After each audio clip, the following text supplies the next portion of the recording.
Okay, there's an article here I want to talk about. The Fed has waited long enough. A debt crisis looms as the dollar is tipped for a major spike. I'm going to read it. The world's leading currency institute is bracing for a dramatic rise in the U.S. dollar as the Federal Reserve rushed to tighten monetary policy, setting the stage for a protectionist showdown and a fresh debt crisis in emerging markets.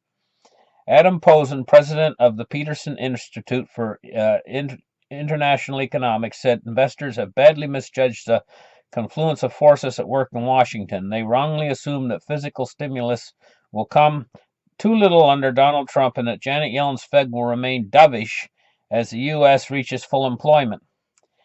Now, what I want to talk about this article is the Fed, in my estimation, is not going to remain dovish. They want to start a recession.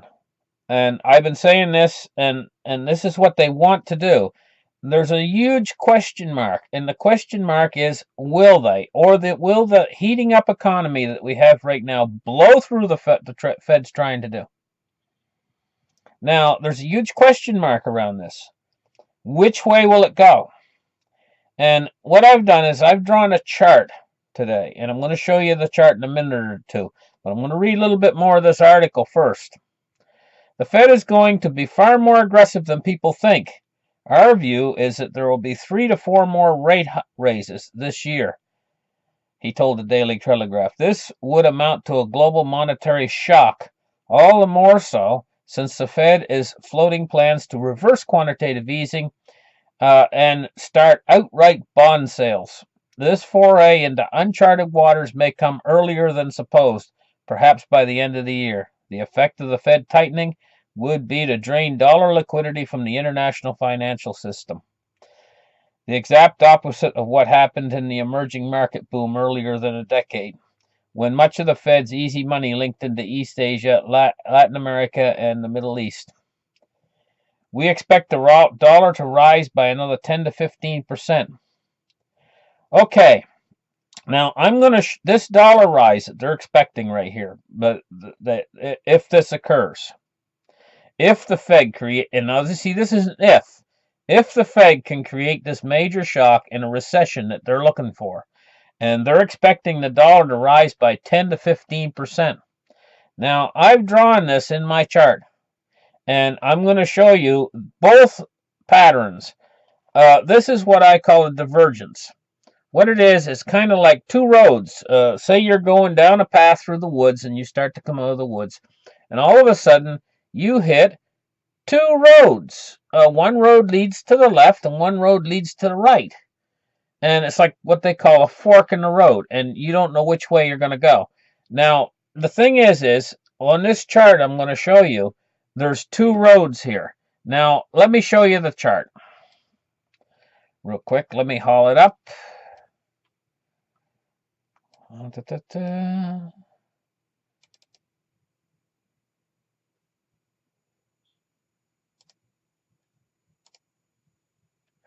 Okay, now here's the chart.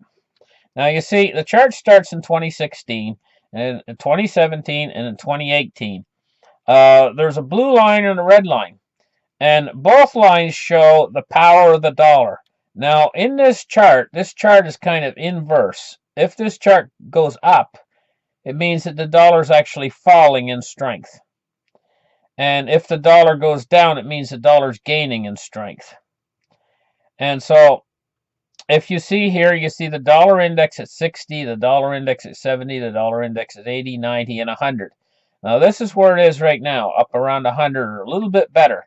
And we've been going along 2016 and into 2017 with the dollar being strong on the chart. And the red and the blue line are basically overlap each other.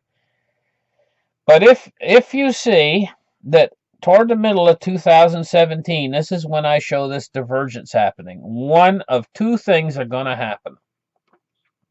Either we're going to continue on a heating economy, that's the red line, right, with the dollar steadily weakening, and we're not going to have a recession. We're going to have, the Fed is not going to succeed in what they try to do. That's the red line. And our economy is slowly going to heat up, and our dollar is slowly going to lose value on the US dollar index, and our dollar is going to go into hyperinflation, probably sometime in 2018. And that's what it shows in this chart. It shows the dollar going into hyperinflation. Now, the blue line is what will happen if the Fed is successful at raising interest rates and selling their toxic assets, and they're able to encourage a recession. The blue line, you notice this dip. This is the arrow pointing toward the dip. This is a crash. This is the effects of a crash. And what we would see in this crash is we would see prices of silver dropping, prices of gold dropping, prices of oil dropping. We would see the dollar increasing in value. You notice this blue line is the dollar index. We would see it going up to 110, 115, the dollar index, toward the bottom of this line. Now, why there's a bottom in this line and why this blue line changes direction at the bottom of the dip is because of what the Fed will do in this recession. When this recession gets really bad and the sky is falling, basically, look at it, straight down. The dollar index is going straight up. People are panicking out of gold, out of silver, they're panicking into the dollar, and the dollar's going straight up in value. Maybe 10, 15%, the dollar will go up in value. And the stock market will crash, everything will crash, people will be pulling their money out of everything. And all of these deflationist guys like Harry Dent, will be jumping up and down with their hands over their head saying, "We told you so," when this crash hits. If the Fed is successful, they're going to be jumping up and down. They're going to say, "We told you, we told you, we told you," at the bottom of this dip, right? And they're going to be going crazy because they're all going to be saying, "We were right, we were right." Okay? At the bottom of this dip here. And this is when they're going to try to shake you out of the tree with your silver. And if you sell at the bottom of this dip, you're crazy because you're going to take a loss, right? Because look at what's going to happen. Right at the bottom of this dip is when the reaction is going to come. And they're going to drop interest rates down to 0 or even ZERP at that point. They're going to give in to this. And that's when they're going to get rid of these raising interest rates. They're going to be more than dovish. They're going to go right back to zero interest rate policy or negative interest rate policy. And that's when they're going to have to begin quantitative easing. But even more than quantitative easing, they're going to start helicopter money at the bottom of this dip. The floodgates of money are going to open up. And what's going to happen? That they're going to be successful at turning that blue line upwards. But if you notice what happens, because of all the monetary stimulus and all these policies they do, they not only turn that blue line around, it overtakes the red line. Do you notice? And sometime in early 2018, it actually passes where the red line would be on this slow, the more slower line, and it shoots into hyperinflation faster than it would if you were on the red line. The blue line is even faster. So what it'll lead to, them if they are successful, the Fed, it's ultimately going to lead to bringing the hyperinflation even faster than if we have a naturally speeding up economy that brings it. What the Fed will do is they'll actually cause it to come even faster. So I hope this chart makes it so that you can picture this in your mind a little bit better, so that you can see what I'm talking about a little bit better and understand where I'm going with this, and understand what this is all about and what we're heading toward. You see, sometime in 2017 here, you're going to get this point where there's the divergence, where it's going to go one way or the other. To be honest with you, I don't know. And all these economists out there are all the same thing. They don't know.